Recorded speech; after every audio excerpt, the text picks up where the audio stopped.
Special guest back. It's Chris Hedges, the Pulitzer Prize winning journalist, activist, best-selling author of 12 books. That's as many disciples as Jesus had, including his latest, The Greatest Evil is War. He previously hosted the Emmy-nominated show On Contact, but that's the establishment giving him awards, which those aren't worth anything. No, it was just nominated, Jimmy. I lost to Steve. Well, good then. It was for Best Informational Host. Oh. Seriously. Steve who? Steve Harvey. Oh, you're kidding me. No. Boy, that is some tough competition. Yeah, well, I then wrote an article to make sure I'd never get nominated for an Emmy again. Oh, boy, that's how you do it. That's how you do it. You also gave a speech making sure you'll never give a commencement speech ever again. Yeah, it's pretty much worked. I made some tweets that make sure I'll never get represented in Hollywood again. So I know what that feels like. You call Zionists Nazis, and that's it. You get dropped immediately. His writings and his new podcast, the Chris Hedges Report podcast, can now be found on his Substack at chrishedges.substack.com. Welcome back to the show, Chris Hedges. Great to see you as always. Now, yeah, thanks, Jimmy. Now, you know, the problem with you, Chris, is that you. I'm sorry to start it out like this, but the problem is that you always try to see the sunny side of things, and things are worse than you think. That's why I'm here to tell you. Things aren't going to be okay. Okay. Your latest is called The Mafia State. First, we got a mafia economy. Then we got a mafia state. We must rid ourselves of the ruling criminal class or become its victims. So, what is the difference between a mafia economy and a mafia state? Can you tell us? Sure. A mafia economy is the big banks, Goldman Sachs. These are criminal organizations. We saw that in 2008, for which they were, of course, never held to account. They were bailed out by Obama, and everybody who got fleeced by these big financial concerns, their mortgages went under and got evicted, and their pension funds were eviscerated by 40%. We paid the price. That's a mafia state. It's one that essentially it's unfettered, unregulated capitalism. That's what private equity firms are. KKR would be a good example, which just bought my publisher, Simon & Schuster. Oh, no kidding. Yeah. Yeah, and over the years, I've easily made Simon & Schuster hundreds of thousands of dollars. And Joe Sacco and I are going to do a book on Gaza. And before they even got the proposal, they said, no, we don't want it. We don't want it. We don't want it. So that's a mafia economy, or that's a mafia state?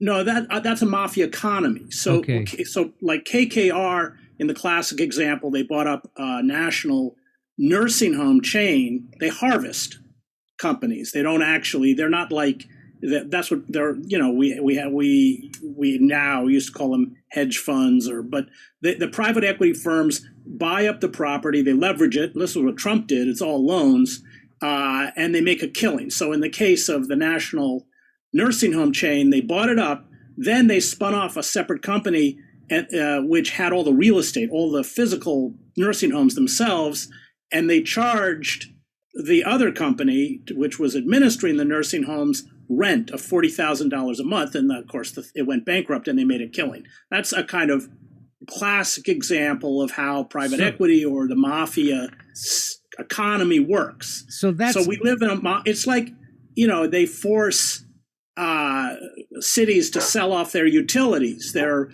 water, their sewer, their parking, everything. And the services decline, of course, and the rates get jacked up. That's a mafia economy. So there's no control, there's no regulation, and this is spelled out in Carl Polanyi's book, The Great Transformation. And as Polanyi makes clear, that eventually the mafia economy results in the mafia state, which is what we have. It's just a slicked up version of The Sopranos at this point. I mean, so it reminds me of when I saw the movie Goodfellas, and they would go eat dinner at the restaurant, and then they wouldn't pay the bill. So the guy was like, hey, maybe if I got the mafia guy to be my partner, I could get these mafia guys to pay the bill. So he became partners in the restaurant, and they would take the liquor in the front door, and they would take it out the back door and sell it again. And then after the place went bankrupt, they just burned it for the insurance money. Yeah, so there it is. That's kind of what's happening, except the whole country's being burned up. Right. Yeah. So that's been going on for a long time, and now that's the gift of the Democratic Party. Let's be clear. So when Bill Clinton got in bed with when Bill Clinton got in bed with the Koch brothers in Wall Street, and him and Al Gore put the shingle out and said to Wall Street, "We're in business because Ronald Reagan scared the hell out of us, and we're going to do whatever you want." The military-industrial complex, the prison-industrial I mean, at the same time, he deregulated Wall Street, which set up the biggest crash of the economy in my lifetime. He, at the same time, gutted welfare while exploding the prison population. And he wanted to kill Social Security, but thank God for Monica Lewinsky that didn't happen, right? Yeah. So that's a and he also did NAFTA, which cut the legs out from underneath unions for a generation. So 30 million American workers lost their jobs in mass layoffs, and the Democrats wonder why people are angry. I mean, I just don't know where to even go with that. I mean, yeah, they wonder why someone like Trump. So that's the thing. I get it physically ill almost watching liberals complain about Donald Trump instead of complain about what made people desperate enough to vote for Donald Trump. Michael Moore articulated this very well in 2016, the first time, and then he just forgot it. And then he'll never speak of it again because he won't be invited on MSNBC anymore.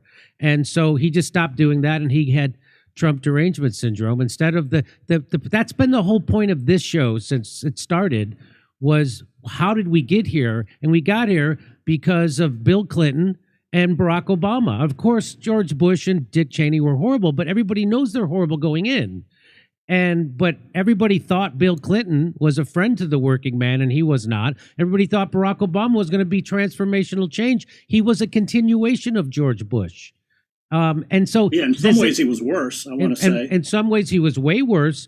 But let me just ask you: do you share that kind of, outrage and ire at the what led us here, and the people who failed to see it? Yeah, I mean, that's my book. I mean, you take all of the books that I've written in the last 15 or 20 years, they've hammered home that theme, that kind of assault and that decay has a political cost, whether it's death of the liberal class, empire of illusion, days of destruction, days of revolt, America, the farewell tour, American fascists, of course, the Christian right and the war in America.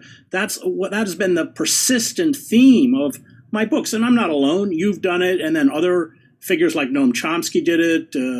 Ralph Nader has kind of done. Barbara Ehrenreich did that very well.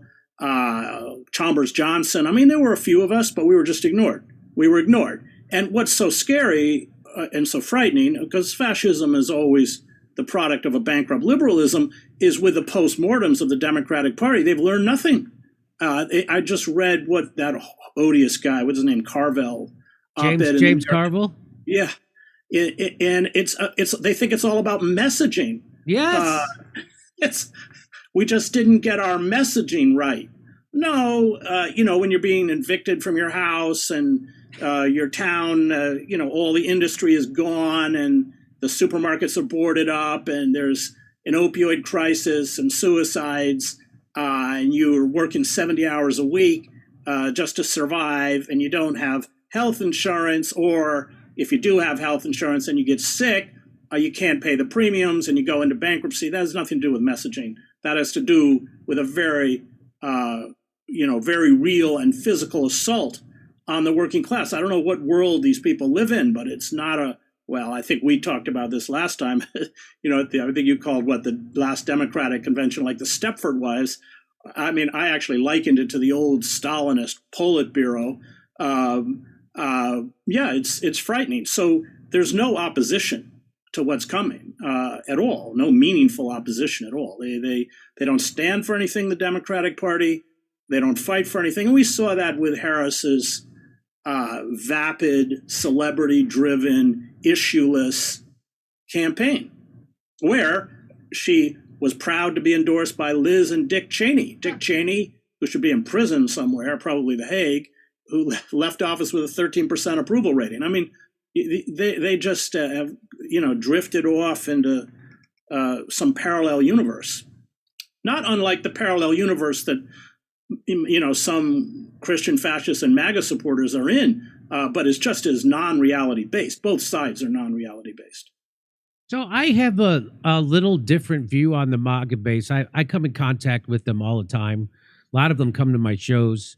I was at that Rescue the Republic, that thing, right? And a lot of people said that was a Trump rally. Well, I was there, so it wasn't 100% Trump rally because I spoke up for, it was all, for me, I looked at it as a free speech rally because that's really important to me because, that's all I have as a comedian and as a broadcaster is the protection of the First Amendment. So I accepted their invitation to go speak, and I really wanted to hammer home the idea that if you guys really care about free speech, and they really do, I mean, Matt Taibbi was there, I know he cares, and you have to stand up for the speech that you hate. And the speech that you hate is right now the pro-Palestinian protester. And so I made that point in several different ways on stage in front of that big crowd. And there was lots of cheers. In fact, I saw people with MAGA hats holding pro-Palestinian posters and signs in their hand. And Russell from Due Dissidence interviewed a couple of them. And I'm going to have some on my show. And I just saw a poll. They just did a poll. I saw it in The Hill today. 71% of Trump voters oppose cuts to Medicaid. So I don't think that, I think that what we need to do, like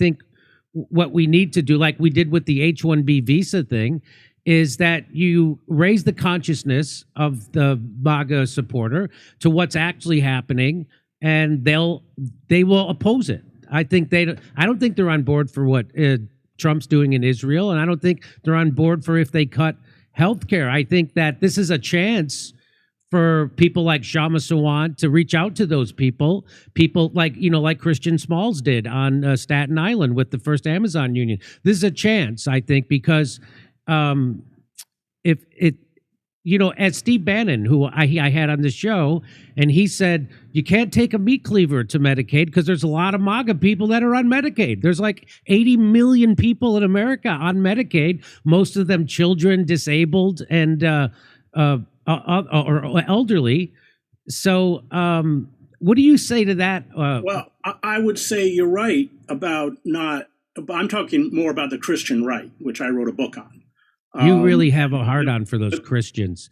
Yeah, I know. For a guy who went to divinity school. Yeah, I went to a divinity school that turns everyone into atheists, though. Harvard.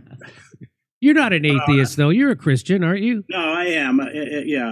You believe in a deity and a greater power? Well, I don't know. Do we really want to do a show on this? I tried that with Russell Brand. It didn't really go real well. Oh, I didn't see that. I wish I would have saw that. Oh, son of a gun. Well, I quit smoking pot, Chris, just on a personal note. And everybody makes people sad when I say that on stage. If I say I quit drinking, they cheer. But if I say I quit smoking pot, they're like, oh, why? And I said, I don't know why. And I think it came from a higher force or a higher power, because what it's given me is I realize that, there is no death. Life has no opposite. Death is the opposite of birth.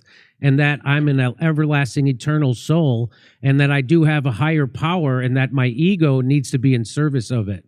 So no, I would agree with that. But I mean, in times of the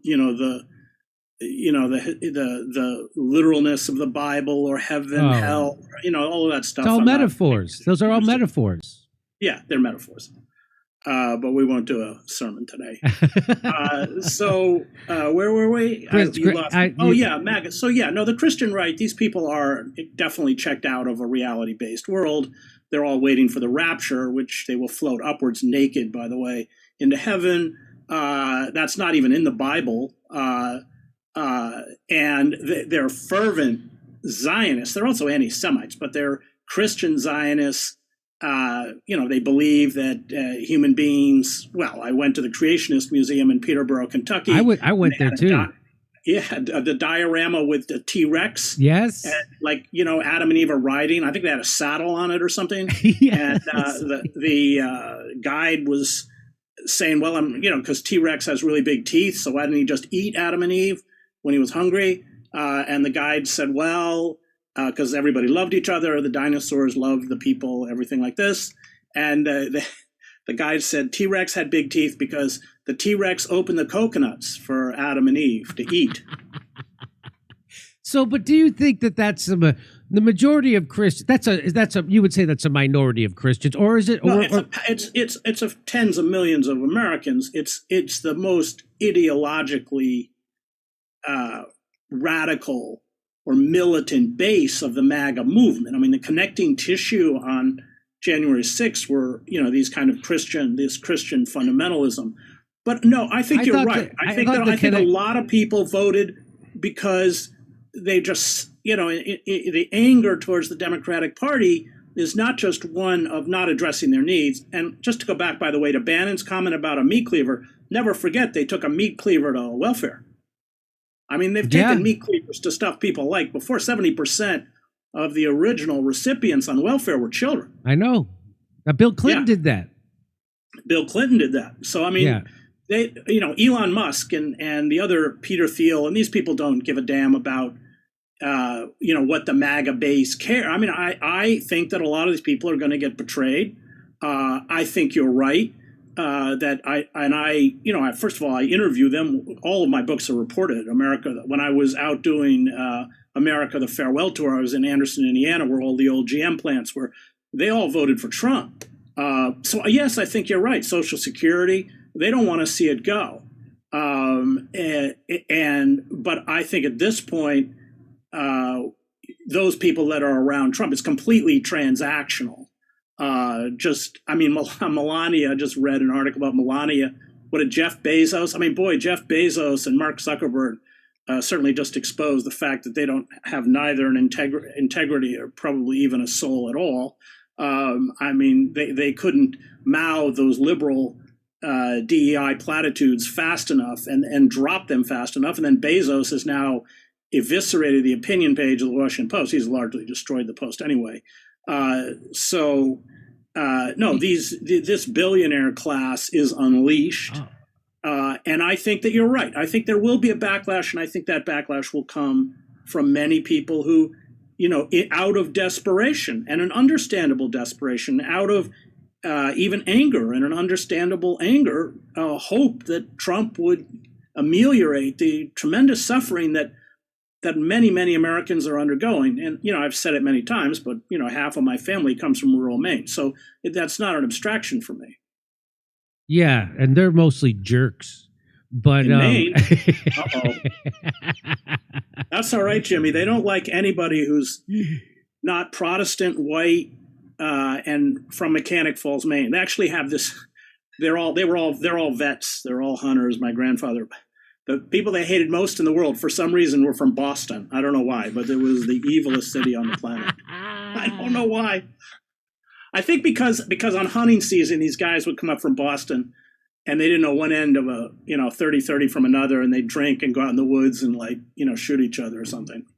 So I thought, just to double back on a point you made, I thought the glue that held the January 6th protesters together was the FBI plants, because that was a psyop from start to finish. And they had people dressed as MAGA supporters inside the Capitol before it ever started. And it was a giant protest, and only a handful of people went in, and only a handful of those people were violent. So, those are the people that respect the cops. Actually, I wrote a column about it, and I interviewed their lawyer, and I said, look, most of these people, at best, can be charged only with trespassing. Right. And they're getting these draconian sentences. It was really... did you see the videotape of Nancy Pelosi? So the whole point of that was because they were afraid that they couldn't beat Donald Trump at the ballot box again, and they wanted to make sure he could never run again. And so they wanted to get him on an insurrection, inciting an insurrection.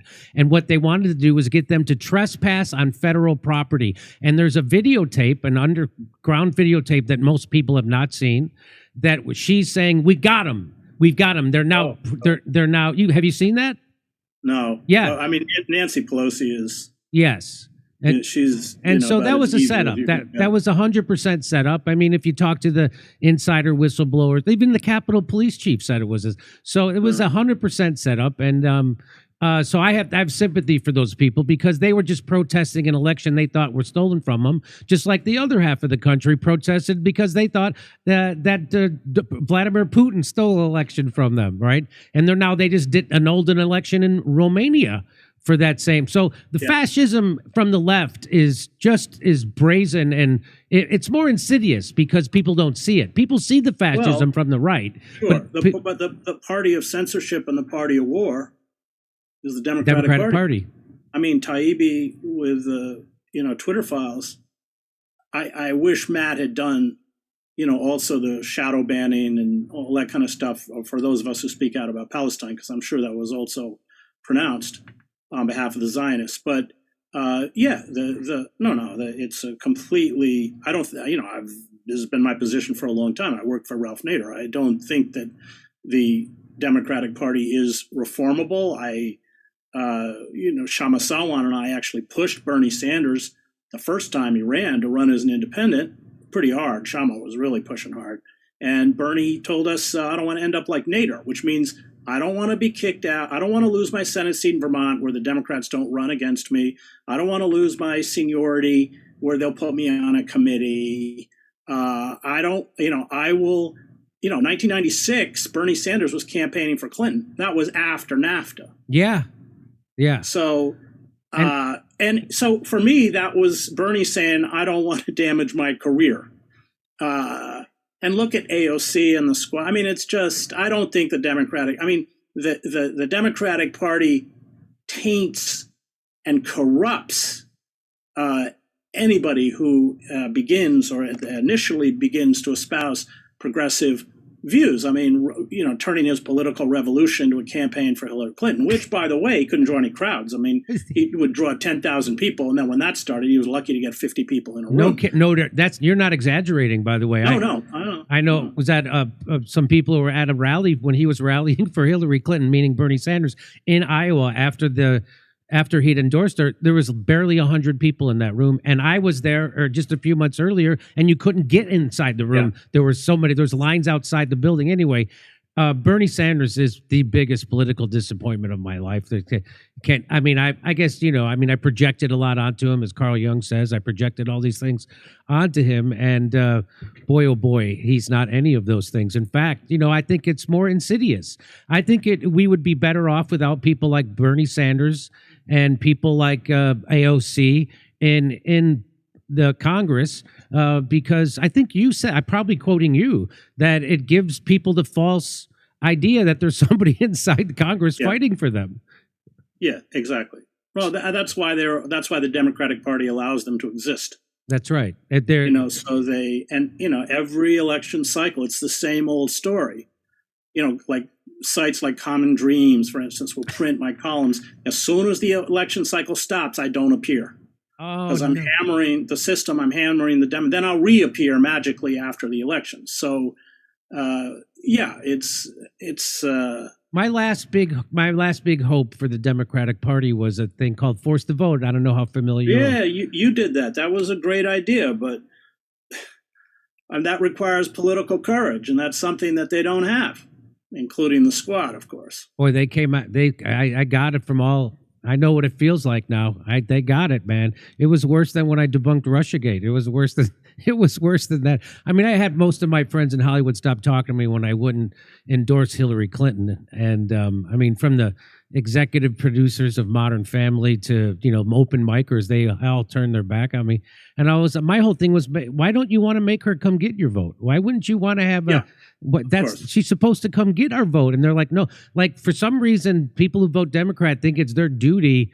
Like they let down the politician that she didn't win. They let Hillary down somehow and she didn't win.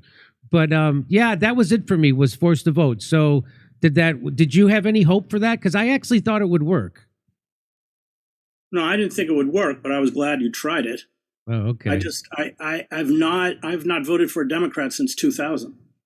Even with Obama. So Kucinich gave me Obama's 2-year voting record in the Senate. He said, you better read this. And it was just one corporate giveaway after another. And as Dennis said, this is the scorecard. I'm making fun of Dennis, but this is the scorecard. And he said, don't get fooled by everything else. Well, thank God he gave that to me. So, boy, I was like trying to get this information across and being booed off of stages in Berkeley. Well, that's what they'll do. Yeah, I felt for it, just like I felt for COVID at the beginning. I felt for Barack Obama. I so wanted him to be everything he pretended to be, and then very quickly it was clear he was not. And I still, for some unknown reason, voted for him in 2012. It was horrible.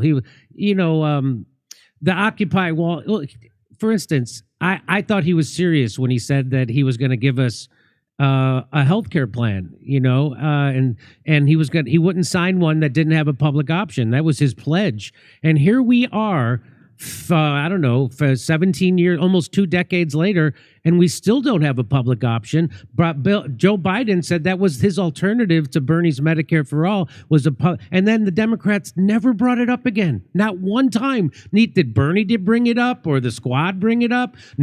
Commentators, Democracy Now? Nope, nobody brought up the public option after Joe Biden got elected. Wasn't that kind of shocking? Yeah, but there were all sorts of promises that Biden made, raising the minimum wage. Yeah. I mean, a lot of promises that didn't come to pass. And let's go back to Obama. Obama killed the public option. Yes. The White House killed it. And then he got all these NGOs, which had been fighting for the public option, to say, well, we got to get behind Obamacare, which was shoving a defective product down our throats. Because we got to get Barack reelected.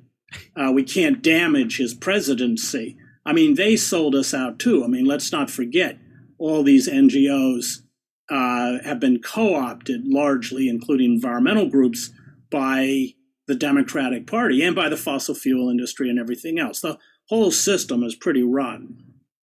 Yeah, let me just read a little bit from your article, and because I like how you end it. It's really great. But you say America is a full-blown kleptocracy.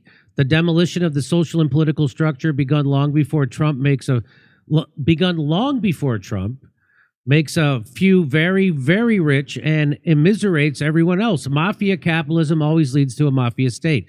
The two ruling parties gave us the first. Now we get the second. It's not only our wealth that is being taken from us, but our liberty. I think that happened a long time ago, too. But since the election of Donald Trump, Elon Musk, currently worth $394 billion, saw his wealth increase by $170 billion. Mark Zuckerberg, worth $254 billion, saw his net worth increase by nearly $41 billion. He just bought a yacht that's 430 feet. That's 130 feet longer than a football field. But Jeff Bezos' yacht is 450. So his is 20 feet shorter because, Mark Zuckerberg is a man of the people. So those are, you say, tidy sums for kneeling before Moloch. We have at the same time wiped out 90% of the large fish such as cod, sharks, halibut, grouper, tuna, swordfish, and marlin, and degraded or destroyed 2/3 of the mature tropical forests, the lungs of the planet. But the planet is actually, first of all, I like sushi, and then I try to block this out, this part when I eat it, that we're overfishing the oceans, but we are doing that. But I saw a thing, Chris, in 2017, NASA released a study that said because of the rise of carbon in the atmosphere, that there has been a greening of the planet. Are you familiar with that? That the fact the planet is greened by over the size, there's more greenery now than there was 20 years ago by the size of the United States. Like, that's how much more greenery. So anyway. But Jimmy, the two kind of lungs and watersheds of the planet, the boreal forest, or the boreal forest because it wraps all the way around the globe, and the rainforests are being destroyed. Yeah, that's true. And isn't it funny that when I saw Bill Gates, he was asked at a conference, should we plant more trees? And he said no. He said no. He said, "Are we going to be the people, the science people, or not?" I'm like, "What?" He's got so I don't know if he's invested in a tree cutting business, or I don't know, or if he's going to invent fake trees in a lab, or I don't know what his scam is, but he always is running one. So, did you see when he said that? No, but Gates it's again completely transactional. So Yes. in terms of his medication policies and everything, it's all about making money. I mean, these people, you wonder when they have that much money why they need more, but it's a kind of disease. I went as a scholarship kid. I went to boarding school with a lot of these uber rich, the Mellons and all that other Rockefellers went to my prep school. Yeah, it's like they never have enough. It doesn't matter how much they have. Yeah. But there's something pathological about that vast accumulation of wealth, which we won't get off on Gates, but that's totally what Gates is about. So he just hasn't figured out a way to sell us trees. That's all. That's it. You're right. Yes. So lack of access to safe drinking water. And man, it's amazing how bad the water is in America. People, I used to think, anyway, and the resultant spread of infectious diseases that kills at least 1.4 million people annually. Hey, so what do you think then? So what is your take then on RFK? Because his whole thing was taking on big pharma, so to the point where people think he's a kook, even though in 2008, Barack Obama was considering him to be the head of the EPA. He was such an environmental champion. He cleaned up the Hudson and he sued all the chemical company. He won. He sued big pharma and he won, and he lost his reputation for it. But now his whole thing is cleaning up the water supply, the food supply, and getting corruption. What did you see any hope there? Well, it's an admirable goal. I mean, you're right about water. And of course, all these poor kids who have lead poisoning in cities like Detroit from the water. So he's right about that. And you're right. He was a very courageous and successful environmental lawyer. And Big Pharma is a monster. They buy patents and then jack the price up by 1,000%. They, of course, are shoving all sorts of drugs. I mean, we know that when they get a new drug, they'll just invent a disease to sell it to us. You can go on CNN. I mean, I don't watch CNN, but I put it on in the car because I love the commercials. It's all for like people going bankrupt or people who need some kind of drug I've never heard of for some kind of disease I've never heard of that has like all sorts of side effects right up to, approaching mortality. So yeah, big pharma's. I have no trust or sympathy for big pharma. That's part of the whole for-profit healthcare system, which is extractive. I mean, it's awful. So let's skip ahead a little bit. Carbon dioxide in the atmosphere is well above the 350 parts per million. That was considered to be the breaking point, but we've been past that for a long time. That's right. And the people who used to tell me about that, like John Kerry and Barack Obama and Bill Gates and Jeff Bezos and Mark Zuckerberg, they keep buying beachfront property and they keep flying around the world in private jets. And so it's hard for me. I'm questioning it now. I was a diehard climate change guy, and after Russiagate, after the Ukraine war, after the Syrian gas attacks, and especially after COVID, which was the biggest, I can't say what it was, pulled on America and the world, a virus created by our own government, funded by our own tax dollars, and then, which it wasn't, I don't want to get into it, but I question it. Am I crazy to question the climate? Right, because I see how all the medical journals are now infected with big pharma money, so they suppress. Look what they did to ivermectin and hydroxychloroquine, miracle drugs. And they made them sound like they were poison and horse paste and fish tank cleaner. And meanwhile, they're saving billions of lives every day, safer than Tylenol. So I see how, I got into it with the editor of the British Medical Journal, and I exposed him for being under the thumb of Big Pharma. It wasn't hard to do because I was able to do it. I'm not a genius. So after I saw how absolutely corrupt the medical system is from top to bottom, to where they can intimidate my local doctor and my local pharmacy. I don't. I'm quite, put it this way. I'm at least questioning. I know the people who scream the loudest about climate change don't believe it. So what do you say? Are you skeptical at all? I do worry about climate change, but I'm with you on Russiagate, obviously. I mean, that's how I lost my job at the website Truth Dig, both Bob Scheer and I, because we challenged that fictitious narrative that Trump was a Russian asset and all this kind of stuff. And so all the well-heeled friends in Malibu and yep. Not Malibu. Is it Malibu? Is that in California? Yes, all the rich, that's it. Yeah, Malibu at her little club. Didn't like her anymore. So we were gone.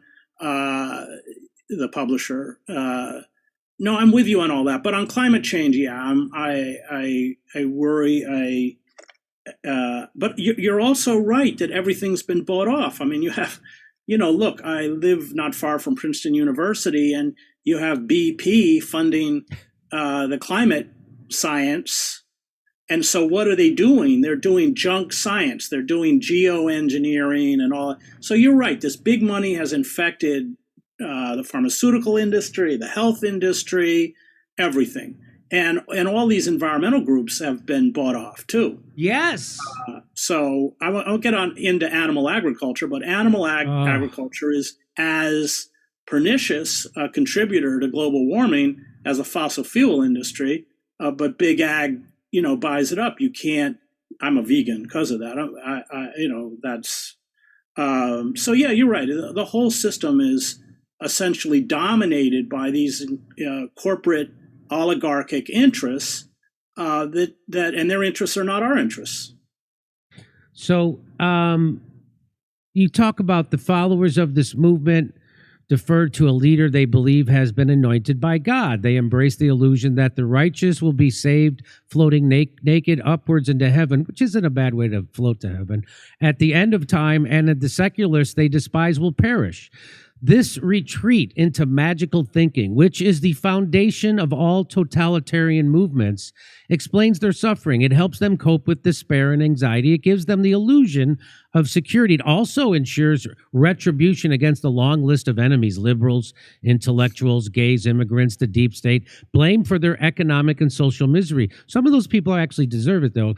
You say Carl Polanyi am I pronouncing that correctly? Polanyi?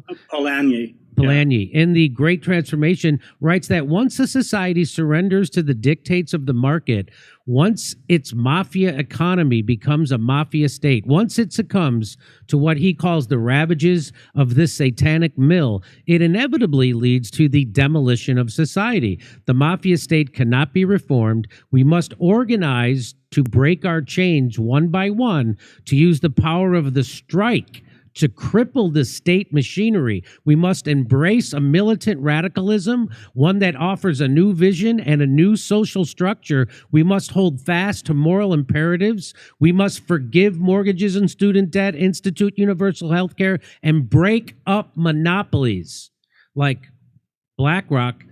We must raise the minimum wage and end the squandering of resources and funds to sustain the empire and the war industry. We must establish a nationwide jobs program to rebuild the country's collapsing infrastructure. As long as that jobs program doesn't come with imprisoning the Japanese like it did the first time. We must nationalize the banks, pharmaceutical corporations, military contractors, and transportation, and embrace environmentally sustainable energy sources. None of this will happen until we resist. And so I agree that the future and the hope is what you're talking about there, and what Shama talks about, workers uniting across, but it's got to be a class movement. It has to have a class critique. That's right. And it can't start with LGBTQ, and it can't start with white supremacy, and it has to just be class, right? Am I wrong about this? That's right. Yeah, and that's why I was with Shama this weekend in Workers Strike Back meeting she had in Seattle, because she embraces that, and so do I. I remember once talking to Ralph Nader, and he said, look, who cares whether they support Trump or they don't support Trump? If you're trying to organize a union for a Walmart, He said, that's what we've got to do. We've got to organize unions to confront Walmart and Amazon. And of course, we're going to, if especially in Walmarts and probably in Amazon distribution centers as well, you're going to run into a lot of Trump supporters. But the point is to challenge the real centers of power, which are corporate or oligarchic. And that in and of itself, these are Nader's words, is an educational process, because when these centers of powers react, they teach you who has power and what the cost of confronting power is.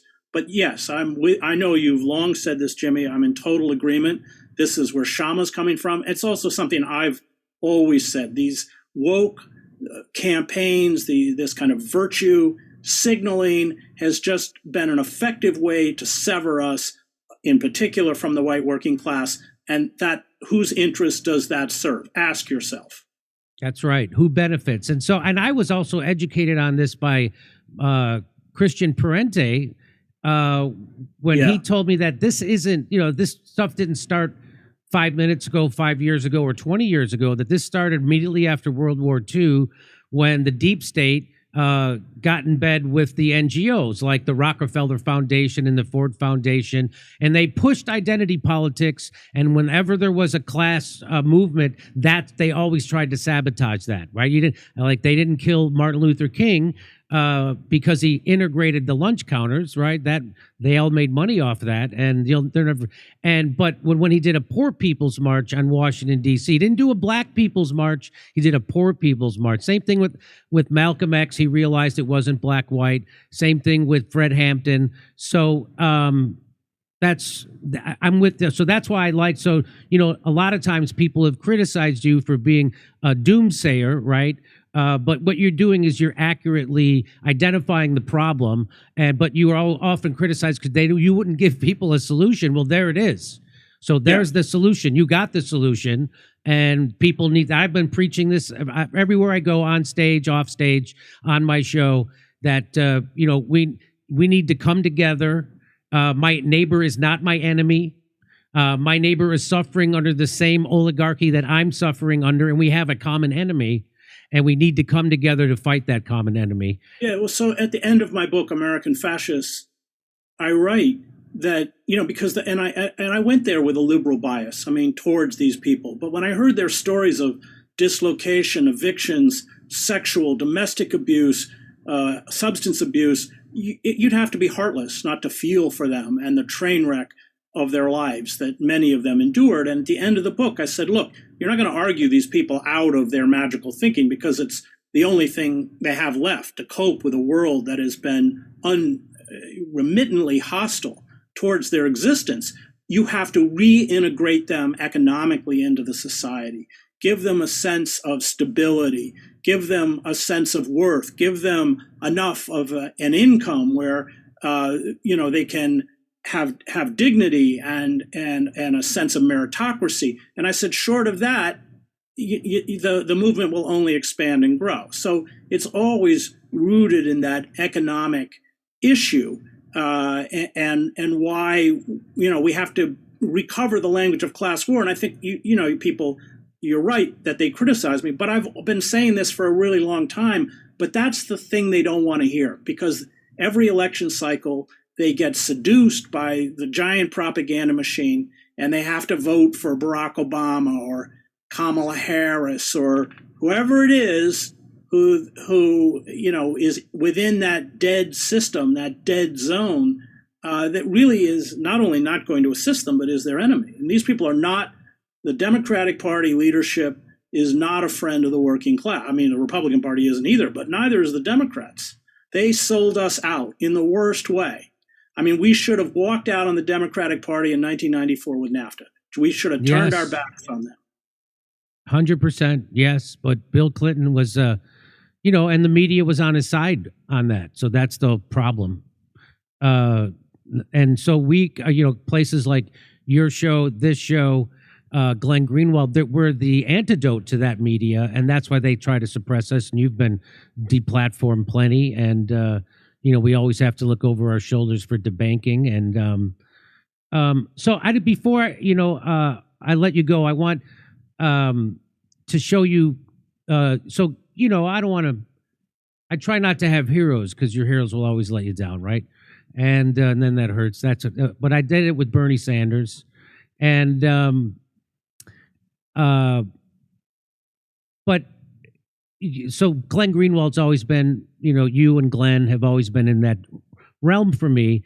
And I was watching Glenn. He did this segment in response to something that you had written, and I wanted to show it to you because here are my two people I admire greatly having different opinions on this, and I want to get your opinion on what he had to say. So it's about 4 minutes, and we'll listen to it.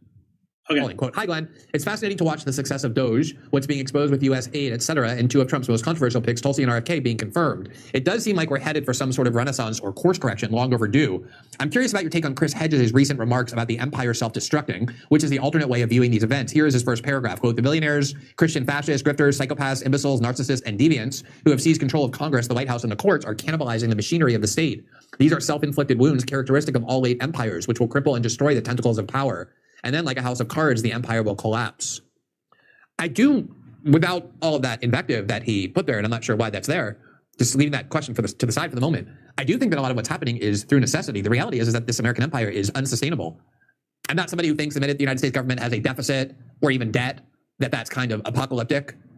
It is not the same, and I've never accepted the analogy that just like a family has to balance their budget, so too do governments. Governments can use debt financing and have for lots of different reasons, but that doesn't mean there aren't limits on them. And if you look at the debt of the United States and what is required to be serviced, just the interest payments alone, and then you lay on top of that the trillions and trillions of dollars that we've spent on foreign wars all over the place, it is obvious that needs to be reined in. Even if you're morally supportive of it, even if you think it's strategically advantageous, it's simply not sustainable. The United States cannot continue to sustain the level of debt that it has and the policies that generate that. So I think a lot of what Trump is reacting to and a lot of what Elon Musk is doing is almost an inevitable recognition that there has to be a radical course correction. But at the same time, I think it's an important course correction. I do not think that American empire has been good for the world. And often the argument is, well, even if it wasn't good for the world, the alternatives would be worse. We don't have to live under a single superpower or a single empire. In fact, most of world history has not been a unipolar world. There is a benefit from balancing powers. And yes, that was tried in the 18th and 19th century. And it often produced wars, this idea that we were going to have a balance of powers and no one would be dominant. But it just simply is the fact that if you look at how many wars the United States has started, how many of the wars the United States has fueled, how many of the wars the United States has fought, how many of the proxy wars the United States fuels, so much of the world's violence emanates from the United States. And there have been empires in the past that would use wars to use it as conquest, take land, take assets, and for a while that can be fed. But ultimately, even those empires collapse because it just becomes so sprawling and so unmanageable. And so I think that part of what is happening is this late stage empire that Trump is reacting to, and the recognition that most people in Washington have, but have been unwilling or afraid to express, that this cannot be sustained for much longer, that this needs to all be reined in. But I also think in the case of Trump, there is a real ideological conviction that most of what the United States does in the world when it comes to interfering in foreign countries, trying to control foreign countries, trying to start wars, is very bad for the United States, very bad for American citizens. I believe there's an ideological conviction there. And if you're on the left and you believe that impulse comes from a more paleoconservative or right-wing or isolationist impulse, maybe you can find it disturbing, even if you think a left-wing version of that would be good. I guess if you're really intent on not just demanding radical change, but demanding it in exactly the way that you want it, based on the exact premises that you want it. I don't really have that demand. I want to see the National Endowment for Democracy defunded and shut down. I want to see the CIA and the NSA and the FBI severely limited in the role that they play in the world. I want to see U.S. foreign policy far more oriented toward getting along with other countries rather than dominating them and manipulating them and exploiting them. I want to see the military-industrial complex radically reduced so that it doesn't have an incentive as its only profit and power mechanism to constantly start and fuel wars. And whether this comes from this kind of an ideological perspective or that is far less important to me than the fact that it happened. And so when I see it happening, I'm going to be encouraged by it. I'm going to applaud it. I don't have a need to call the people doing it deviants or psychopaths or whatever. In fact, the first thing that we saw from Donald Trump was the imposition of a ceasefire that ended, at least for some time, the single worst expression of state violence I've seen in my lifetime, which is the absolutely nauseating, complete destruction of the society of Gaza and the lives of 2.2 million people by Israel, funded by the United States. That came to an end because of Donald Trump. You want to call people psychopaths and deviants and monsters, call the people who funded those things, which are the Democrats and the Biden administration. And certainly they didn't have opposition from the Republicans, but they were still the ones who did it and who stood up every day and defended it and financed it. And to me, the way that you judge a person is by the outcomes they produce. And so far, the primary outcome that Donald Trump has produced has been that ceasefire in Gaza, along with a serious attempt to end the war in Ukraine, what has put the United States on a path to clearly resolving that war sooner rather than later. And then at the same time, expressing a worldview that I think is very healthy and long overdue about the way in which the United States has tried to bully the world. Elon Musk said that the United States has been bullying the world, has been interfering in other countries, and we should start minding our own business. So whatever you think of the people who are doing it, and whatever you think of their motives, or whatever you think of the impulses that are driving it, seeing these things being done and hearing these things being said are things that I regard as extremely positive. And all along, from the very beginning, when I was far less negative about Trump and the emergence of Trump and the Trump movement than most people were who had been associated with the left, the reason for that is that I could hear and see this realignment. And so could neocons. Neocons left the Trump movement, were petrified. It did everything to sabotage it because they understood what I understood as well, which is that their project was endangered by a Trump-led Republican Party. And it was for exactly that reason, the reason that neocons hated him, that I found potential value in Trump and in the Trump movement and in the realignment that he could usher in, knowing that the Democratic Party would never deliver any of those things, that reforming the Democratic Party or trying to work within it or whatever was a fool's game. That was something I believed for a while and then saw the futility of it for so many reasons. And then with the emergence of Trump, it got even worse because they became defenders of establishment dogma and institutions of authority. And so all the things that made the Democratic Party irrevocably rotted intensified a great deal. And I think you're seeing the wisdom of that view being vindicated in just the first weeks of the Trump administration. So go ahead. I mean, that's I share a lot of what he said. Like the fact that the neocons were against Trump made me pique my interest, and they're against Tulsi, they're against Cash, they're against RFK, and so what would you like to say? Well, I mean, first of all, I know Glenn and have deep respect for him and have for a long time. I think he didn't. I think he just read the first paragraph of my article. That he kind of misrepresented what that article was about. And what it was about was, in late empire, those who assume power essentially cannibalize the empire for their own benefit and essentially destroy the mechanism of empire. But everything about empire that he said, I agree with and have said and written for many, many years. I worked on the outer reaches of empire and many of its wars and understand its viciousness and its cruelty and its racism. Empire, the outer reaches of empire, empire itself is the external expression of white supremacy. It's always racist. Iraq, I mean, I was in Iraq. I mean, the way that U.S. soldiers referred to Iraqis, sand and the N-word and Haji. I mean, it was so, I don't disagree, but I think he missed the point. And I talked specifically about AID. AID, like many NGOs, became weaponized by the empire. And so the National Endowment of Democracy became a way, one of the interesting things is that these tools were used to bring down Jeremy Corbyn. If you look closely, they fund any group that is against a government that expresses any kind of autonomy. They use aid as a weapon. So, for instance, in Haiti, they helped rebuild the airport in Port-au-Prince, but the quid pro quo was Haiti would vote to keep Cuba out of the Organization of American States. I mean, it's always weaponized. I saw it overseas. Groups like AID essentially do in a public way what the CIA used to do in a covert way. And by destroying AID, they don't actually understand one of the fundamental tools that empire uses. So you use aid as a way to reward people and support people who are compliant and surrender to the dictates of empire and punish people who oppose it. That's why Evo Morales threw AID out of Bolivia. So the point was that these people like Musk, they don't actually understand how empire works. I hate empire. To the core. I covered the wars in Salvador and Guatemala and Nicaragua. I've seen it up close. And I think Glenn just misrepresented.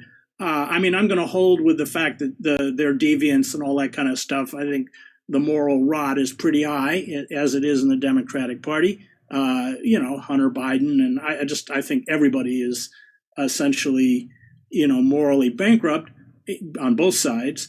That was the point that I was trying to make, that they don't know how to manage, because are they going to close the 800 military bases? Trump loves power. I doubt it. And the Republicans right now are trying to push through a bill where will increase military spending by $100 billion over the next 10 years. So the point is they don't know how to manage empire. It's not that, and I would disagree on this one point with Glenn in terms of intent. I mean, Glenn's position, your position, my position is, let's bring the empire down. It's no good for anyone else. It's no good for us. I don't think that's their position. I don't think so. There are all these reports now, B-52s being flown over towards the Middle East. I don't know what they're there for. I don't know. What are we going to do, which is Netanyahu's wet dream of bombing Iran? I mean, and look at his fantasy about Gaza. I mean, I will give Trump this. I mean, Biden administration, Blinken, they all knew what the end game was for the genocide in Gaza. It was not a secret, but they just lied about it. I mean, Trump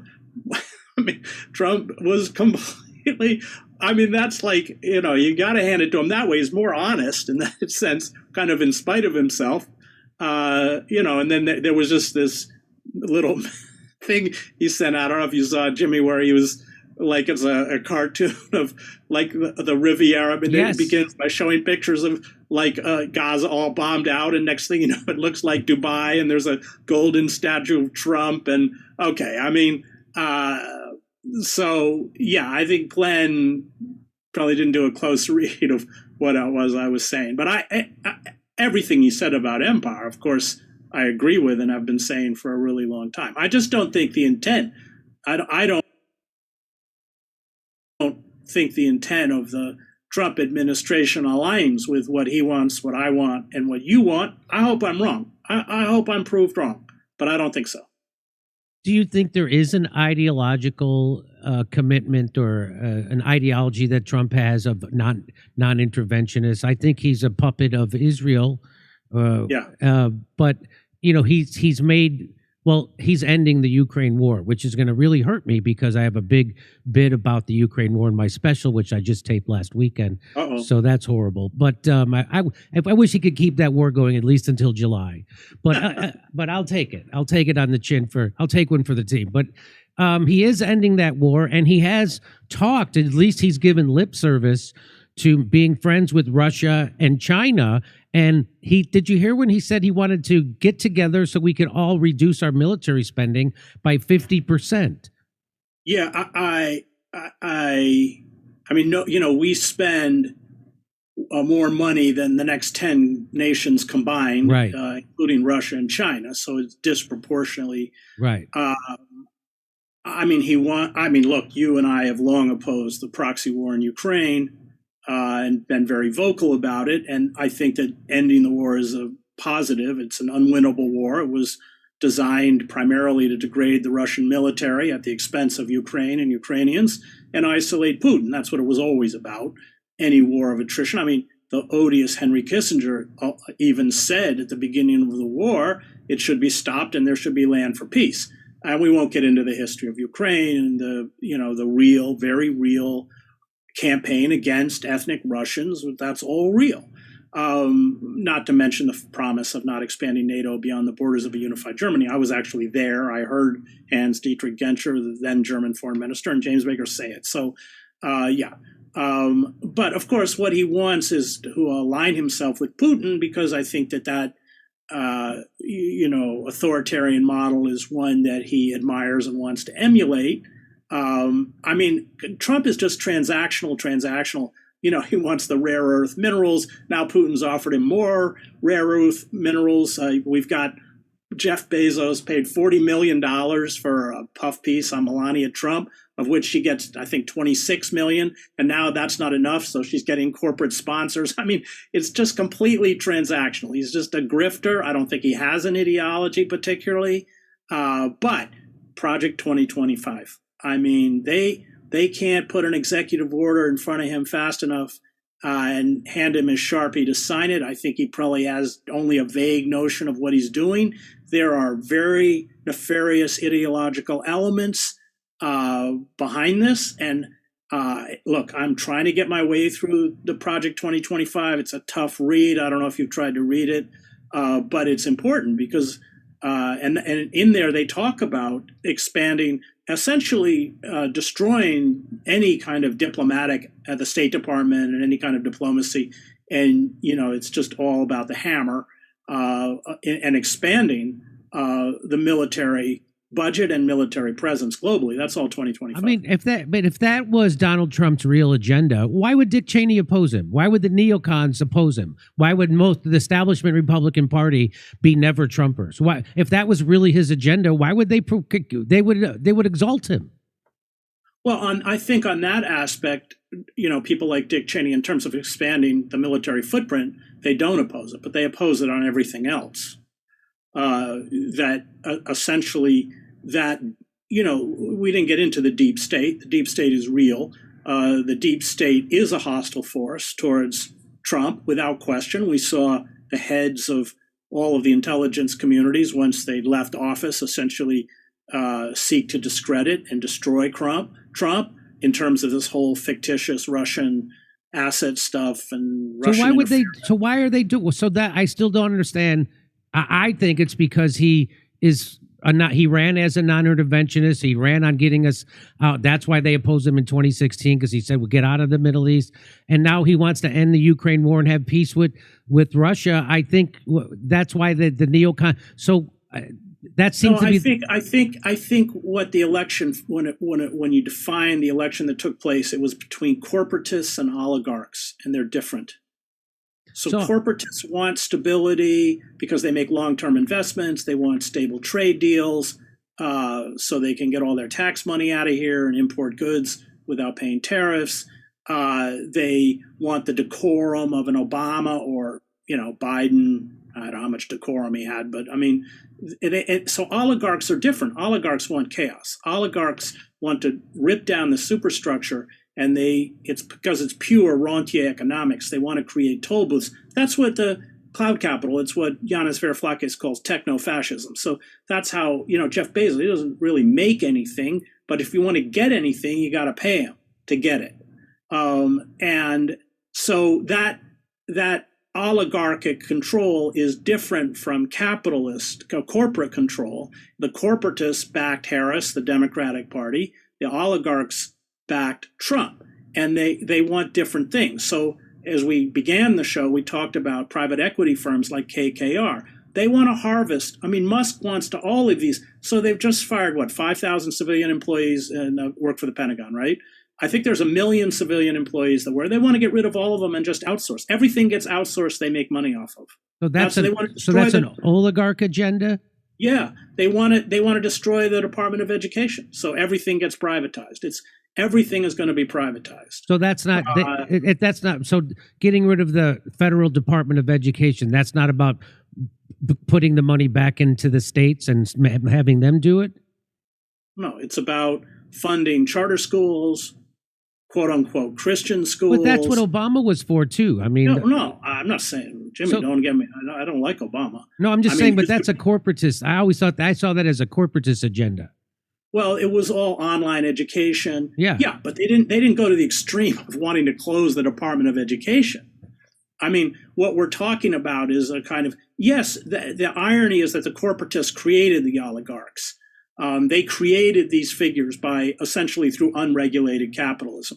But there is that tension within capitalism, as there always has been, between corporatists and oligarchs. And now the oligarchs run the show. I mean, you can see they're all Thiel and Musk, and they're having a field day, and they're going to make money that we can't even dream of. I mean, so but what they're doing is weakening. They're harvesting the government. Who wrote about this was Karl Marx. He said in the late stage of capitalism, when they can't extract wealth from an immiserated population, they actually extract wealth from the very structures that made them wealthy and destroy it. That's Karl Marx. That's what's happening. So who is the oligarchs would be people like Jeff Bezos, Zuckerberg, Musk, Larry Fink from Blackwater, right, and Peter Thiel. Those would be the oligarchs. And who would be the corporatists? Well, they'd be the people who run GM. They'd be people who make things.